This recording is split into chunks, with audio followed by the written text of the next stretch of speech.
si j'ai bien compris, il y a un projet autour de la culture et du numérique Oui. sur Chambéry. Donc, moi, je m'appelle Marie-Pia Bureau, je suis directrice de Malraux Scène Nationale, une scène nationale qui est assez atypique puisque depuis 2019, on a ouvert dans les murs de la scène nationale un tiers-lieu qu'on a cofondé avec un collectif artistique. La question du numérique, actuellement, on la partage justement avec les acteurs du tiers-lieu. Alors, c'est quoi la question du numérique dans une scène nationale? Moi, ce qui me semble, c'est que souvent, la question du numérique, elle nous arrive par le biais de la technologie. On parle de numérique dès lors qu'on fait un spectacle où il y a un danseur qui a des capteurs sur lui, etc., ou alors qu'il y a un traitement particulier de la vidéo ou autre. Ça me semble pas très intéressant, en fait, cette voie qui questionne le numérique par la technologie, uniquement par les œuvres. En revanche, ce qui me paraît absolument fondamental comme question aujourd'hui, c'est de se dire qu'il y a des générations qui ont été entièrement élevées devant des écrans avec un accès immédiat à l'information et que, à proprement parler, ça constitue un changement de culture en fait.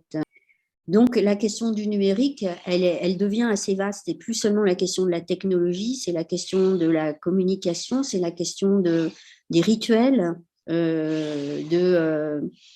comment on accède à la culture. On a décidé de prendre à bras le corps cette question et notamment en créant un festival qu'on va appeler le DAM Festival, qui va avoir le jour à partir de février 2023. Alors DAM, c'est pour Digital Arts et musique électronique. Et ça va être un festival coprogrammé avec différents acteurs du numérique, des gens qui s'occupent de musique électronique, mais aussi des professionnels qui ne sont pas directement dans le domaine artistique. Pour cette première édition, par exemple, on va travailler avec un acteur du e-sport et se dire que on va interroger l'idée de culture numérique à partir du e-sport en faisant se rencontrer des artistes et des gens qui ont d'autres pratiques que des pratiques artistiques autour du numérique et d'essayer de créer des ponts, des passerelles et de voir ce qui pourrait ressortir de tout ça. Un lieu de culture comme le nôtre, il est là pour la rencontre et quelque part, ça paraît éloigné du numérique. En fait, on n'est pas là pour reproposer des écrans aux gens. Mais de même que le disque n'a pas tué le concert, je pense que le numérique ne va pas tuer la rencontre. En revanche, le numérique génère des formes de préhension de la culture qu'il faut prendre en compte dans des lieux qui sont des lieux du vivant et de la rencontre. Je pense que le e-sport, c'est pas si éloigné de nos modes de présentation de la culture, dans le sens où le e-sport, par exemple, il passe par des esthétiques.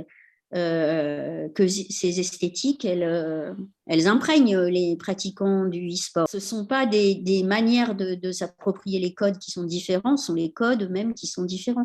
Donc il y a sans doute du croisement à faire. Et puis en plus, moi je pense que jamais quelqu'un n'est tout blanc, tout noir, etc. La même personne, elle peut un jour lire un bouquin de philo, un jour regarder une série débile à la télé. Maintenant, tous les gens, même les plus âgés, le pratiquent, donc d'une certaine manière, ont accès à une culture numérique aussi. Donc, ce n'est pas que la culture jeune, la culture numérique. En fait, tout ça est beaucoup plus mélangé et moins séparé qu'on ne voudrait le croire. Mais on peut, en tout cas, dans un lieu de culture tel que le nôtre, on peut faire des ponts pour que les gens se rencontrent, échangent plus autour de ça et probablement ça fasse évoluer au bout du compte ce qu'est la création aujourd'hui.